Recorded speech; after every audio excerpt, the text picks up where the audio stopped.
The fraud alert came in at exactly 2:47 on a Tuesday afternoon, right as my daughter was climbing into the back seat of my car outside Riverside Elementary. She was still wearing her art smock, a streak of cobalt blue drying across her left cheek, chattering about her finger painting project, and I was watching the rearview mirror to make sure she buckled her seatbelt when my phone lit up on the dashboard mount. Alerts. Outgoing wire transfer of $275,000 initiated from joint account ending in 4471. If you did not authorize this transaction, contact us immediately. I stopped the car before I had even pulled out of the school pickup lane. My name is Hazel. I am 37 years old. I have been married to my husband for 9 years, and for 9 years I have done what I always do. Shown up quietly, worked hard, and trusted the people living under my own roof.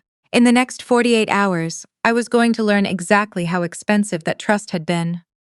I called the bank from the parking lot with Ruby asking from the back seat why we weren't moving. The representative confirmed the transfer had gone through at 9:02 that morning to an account registered to a company called Birchwood Capital Group LLC, incorporated in Delaware 3 weeks prior. The authorization had been executed using my husband's login credentials. The representative's voice was carefully neutral when she told me the device used was registered to his phone. He had done it while I was at my desk. While I was sitting in the Financial Crimes Division of Meridian Compliance Partners, tracking down wire fraud for other people's cases, my husband had wired away the entire savings balance I had spent 4 years building. I kept my voice steady for my daughter's sake and told her we were getting ice cream before we went home. She pumped both fists and forgot entirely that we had been sitting in the pickup lane for 6 minutes. I pulled out, ordered her a strawberry cone at the Dairy Queen on 5th Avenue, and sat across from her at the plastic table, watching her eat while I scrolled back through the last 3 weeks of my marriage on the phone in my lap. The late nights Dominic claimed were investor dinners.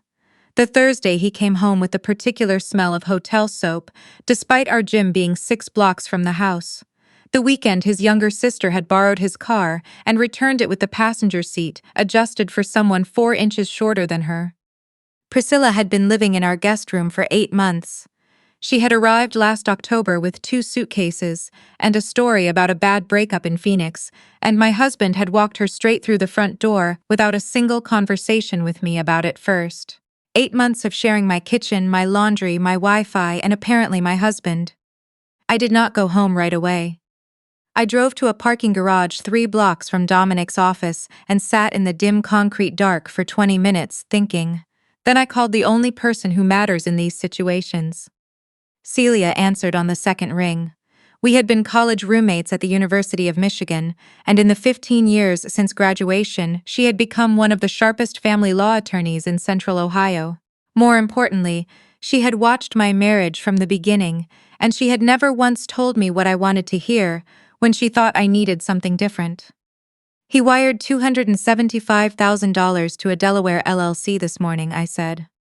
A pause. I'll be there in 45 minutes. Don't come to the house. Meet me at the Marriott lobby on Commerce Street.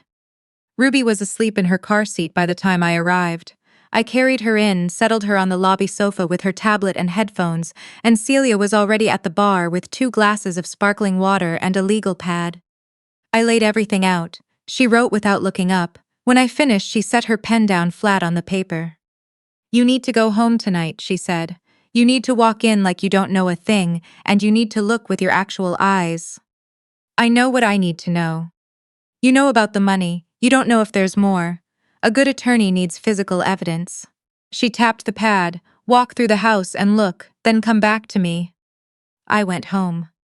Both cars were in the driveway. I parked on the street, came in through the mudroom side door, and moved through the kitchen in my flat-soled work shoes. The home office door was closed, which almost never happened. I knocked once and pushed it open. Dominic was at the desk. Priscilla was standing near the window with her arms crossed. A second laptop sat open on the credenza behind him, not his regular machine. The screen went dark the second my eyes landed on it. My husband looked at me. The expression he chose was not guilt, it was calculation. I watched him decide in real time what version of this conversation to run, and the version he chose was offense. You're home early, he said. Short day, I said. He glanced at his sister. Priscilla had the grace to look at the floor for a full second before she recovered and lifted her chin. "I'll give you two some privacy," she said. "You don't have to," Dominic said. He said it to her, but he was looking at me. I did not react to that. I walked to the filing cabinet in the corner, opened the second drawer, and leafed through the folders the way I do when I'm looking for the car insurance renewal. I was not looking for the car insurance renewal.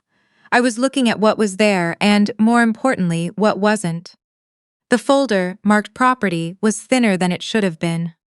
I noted that, closed the drawer, and walked back out without another word. Upstairs in the bedroom, I opened the nightstand on Dominic's side, which I had not touched in years, and found three things: a prepaid phone with a number I didn't recognize, a handwritten note bearing a routing number and the name Birchwood Capital Group LLC, and a printed email chain between Dominic and an attorney in Columbus about the anticipated divorce timeline. The email was dated 6 weeks ago. I photographed everything, replaced everything exactly as I'd found it, and sat on the edge of our bed with my hands in my lap. Through the floor, I could hear his voice and hers, close together, moving toward the kitchen. I let myself cry for approximately 4 minutes into the sleeve of my cardigan. Then I went downstairs, told Dominic that Celia had invited Ruby and me to sleep over because of a furnace problem at her place, and walked out with my daughter and a single overnight bag. His relief was almost invisible, almost. Celia poured wine she wouldn't let me drink more than half a glass of, settled Ruby with a movie in the spare room, and sat down with me at her kitchen table. "He was planning this for at least 6 weeks, she said, looking at the email date. "Hazel, I need you to walk me through every account, every asset, everything with both your names on it." So I told her everything: the house, worth approximately $600,000, jointly titled. The joint checking, now effectively empty. My own retirement account, mine alone through Meridian. And then the other thing, the thing Dominic had no idea about, because he had never once thought to ask. 5 months ago, I said, our division received a tip about unusual capital flows through a series of Ohio Residential Development LLCs, Delaware registrations, 7 entities, funds bleeding into personal accounts at irregular intervals between project reporting cycles. Celia looked up slowly. The registered agent for every single one of those LLCs, I said, was the same law firm in Columbus, the same firm from the email chain on his nightstand. Celia set her pen down with great deliberation. "Tell me you're not saying what I think you're saying." "The case files use entity designations, not personal names. I had been working the pattern for 3 months without connecting it to my own marriage." I looked at her.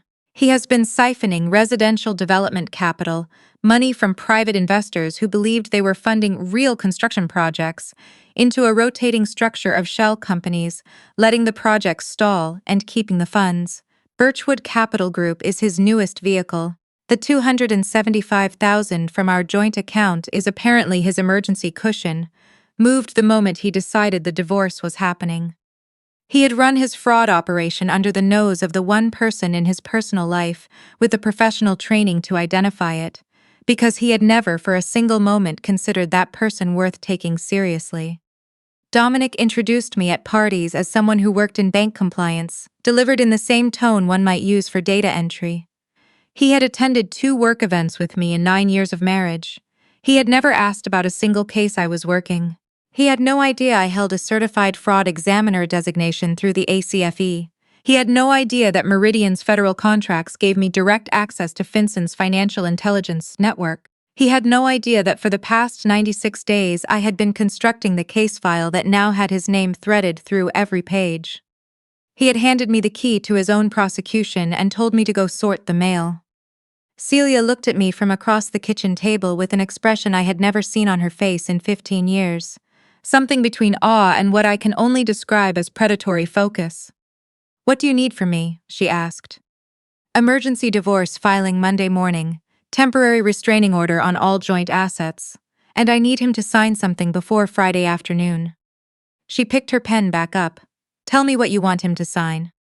We worked until 2 in the morning. The document we drafted looked, on its surface, like the desperate lopsided concession of a woman with no ammunition left. I would waive any claim to Birchwood Capital Group. I would relinquish projected proceeds from 2 of the stalled development projects. In exchange, I would receive sole ownership of the house and primary physical custody of Ruby. Buried in the indemnification language on page 3 was the operative clause. By signing, Dominic would attest under penalty of perjury that all transactions through Birchwood Capital Group and its associated entities were conducted under his sole direction, without my knowledge or participation. He would be delivering a signed confession directly to the federal prosecutors. The trap required him to believe the offer was his victory. That required him to be distracted. That part I handled through a woman named Greta from my department, who moved in the same social circles as Priscilla. I sent her a text that sounded frantic and defeated. "I just want this over. I can't afford a legal fight. I'm thinking about giving him whatever he wants if he'll just let me keep Ruby." I asked her not to tell anyone. She told everyone within 4 hours. By Friday morning, Priscilla had called Dominic twice to report that I was falling apart. He signed the settlement offer at 11:15 a.m. without asking his attorney to review page 3. His attorney was present and tried twice to get him to slow down. Dominic waved him off both times and signed with the gold pen he kept in his breast pocket, then dropped it on the conference table like a man who had just closed the deal of his career. I transmitted the completed case file to the FBI's Financial Crimes Unit and the SEC's Investor Protection Division at 3:30 that afternoon. The social event came 3 days later. Dominic and Priscilla had organized what they were calling a business launch reception at the Meridian Club downtown, a private dining room on the 4th floor with a 2-year membership waitlist. His investor pool was there, his development partners were there. Loretta and Duncan were there, because Loretta had spent 9 years treating me like a politely managed inconvenience and wasn't about to miss an evening where her son was the centerpiece. I was not on the guest list. I went anyway. Celia was with me in a charcoal blazer, carrying a portfolio with the certified deed to the house, now legally sole in my name under the signed settlement, and one additional document for the right moment. The lobby staff recognized me as a former member's spouse and waved us through after a half-second's hesitation. We took the elevator to the 4th floor. I could hear the room before the doors opened. Dominic was at the far end near the bar, laughing too loudly, his arm around Priscilla in a way that was no longer pretending to be anything other than what it was. Loretta stood nearby with her hand on Priscilla's arm. They formed a tight-closed unit that had never had any space in it for me. Loretta saw me first. Her face moved through surprise, then irritation, then the particular contempt she reserved for moments I had failed to behave as expected. She crossed the room before I had taken 4 steps inside. "This is a private event," she said, low and smooth. "You need to leave before you embarrass yourself." "I'll be out of your way shortly," I said. She reached for my arm. Celia stepped between them cleanly. "I wouldn't," Celia said. Loretta pulled her hand back. Something in Celia's expression made her step aside, and I walked through the opening she left. The room noticed me the way rooms notice a disturbance. In a ripple outward from the door, conversations slowing, glasses pausing halfway to mouths. Dominic saw me when I was 8 feet away. The laughter left his face completely. "You need to leave," he said. "I'll be quick," I said. "I just want to let the people in this room know that the FBI executed search warrants on Birchwood Capital Group LLC and your associated development entities this morning at 9 a.m. The room went the particular quiet that follows something that cannot be unsaid. Priscilla's hand tightened on her champagne flute. I watched the color leave her face in a clean line from her hairline downward. Dominic's jaw tightened. "You're lying. You're trying to destroy my business because of the divorce. This is harassment." "I reported nothing to the FBI," I said. "I've been building the case file against you for 96 days as a standard investigative matter at Meridian Compliance. I didn't know the subject of the investigation was my husband until 5 days ago, which means this is not personal." I let that land. "This is professional. I'm a certified fraud examiner, Dominic. I investigate wire fraud and investment schemes for a living. You ran a 7-entity Ponzi structure through development projects inside my own coverage territory for 2.5 years, and you never once thought to ask what I actually did at work." The room was absolutely still. Then the sound started. One phone screen unlocked, then another, then 4 more in quick succession. Investors checking their account portals.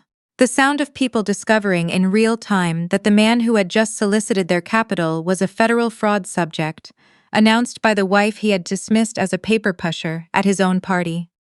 Duncan pushed through the crowd toward his son, His face had gone the gray of a man who had quietly moved his retirement savings on a tip from his son and was only now calculating what that meant. I had seen that account number in the case files for weeks without recognizing who it belonged to. "Tell me this isn't true," Duncan said. Dominic looked at his father, then he looked at me. The performance of confidence was gone, and what was under it was something I had never seen in 9 years of marriage. I realized in that moment that I had never actually seen his face before, only the version of it he had decided to show me. I turned and walked back through the parted room to the elevator. Celia fell into step beside me. Neither of us spoke until the doors closed. "That was measured," she said. I didn't want to stay in there any longer than necessary. The lobby doors opened onto a clear October evening.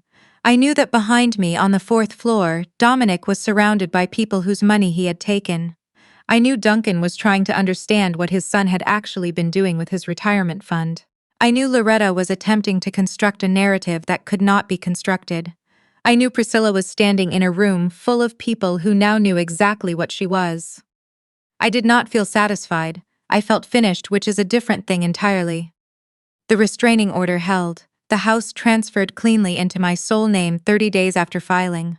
Dominic's attorney attempted twice to revisit the signed settlement on the grounds that his client hadn't carefully reviewed the indemnification clause on page 3, and the judge declined both times, noting that Dominic's own attorney had been present and had attempted on the record to slow his client down. The federal indictment came down 11 weeks later: 7 counts of wire fraud, 2 counts of money laundering, 1 count of investment advisor fraud under the Securities Exchange Act. His attorney negotiated a reduction on the laundering count and Dominic accepted the plea. The sentence was 8 years in federal prison, full restitution to all identified investors, and a permanent bar from any future role in financial services. Priscilla was charged separately as a knowing co-conspirator, having served as the nominal officer of 2 of the shell entities while receiving a salary funded by investor capital. She accepted a plea: 3 years at a minimum security facility, full cooperation with investigators. Loretta and Duncan lost the retirement savings they had moved into Dominic's fund. The loss was total. They relocated from their home in Grandview Heights to a rental I had never heard of, and they did not contact me during the move or after. I did not contact them. I spent the winter relearning the house as mine alone. Ruby helped me paint the living room a color she called sunset orange, and I called a great deal of orange, and we hung her finger paintings in the hallway in actual frames. On weekday mornings I dropped her at Riverside Elementary and drove downtown to Meridian, where I continued to do what I had always done: follow the numbers until they told me the truth. Celia and I started meeting for lunch on Thursdays. It wasn't a formal arrangement. It just kept happening until we stopped needing to schedule it. One Thursday in February, she told me she was thinking about expanding her practice into fraud-related asset recovery work and asked if I'd be interested in consulting. I told her I was interested. The paperwork was filed in March. We sat at her kitchen table, with Ruby drawing beside us to finalize the name of the firm, and we took 45 minutes not because we couldn't think of anything, but because we wanted it to say something that was actually true. People sometimes call what happened to me a revenge story. I understand why, but I don't think that's quite right. Revenge implies you wanted someone to suffer. I didn't want my husband to suffer. I wanted him to stop, and I wanted the house back, and I wanted my daughter to grow up understanding that the person everyone dismisses as unimportant is frequently the one holding everything together. The warrants, the plea deals, the investors receiving partial restitution checks in the mail, Loretta and Duncan standing in a smaller house on a street they hadn't chosen. None of that was something I engineered. That was what happens when a person spends years pulling at threads they never should have touched, and one day the whole structure comes apart at once. I was only the one who finally stopped pretending not to see it unraveling.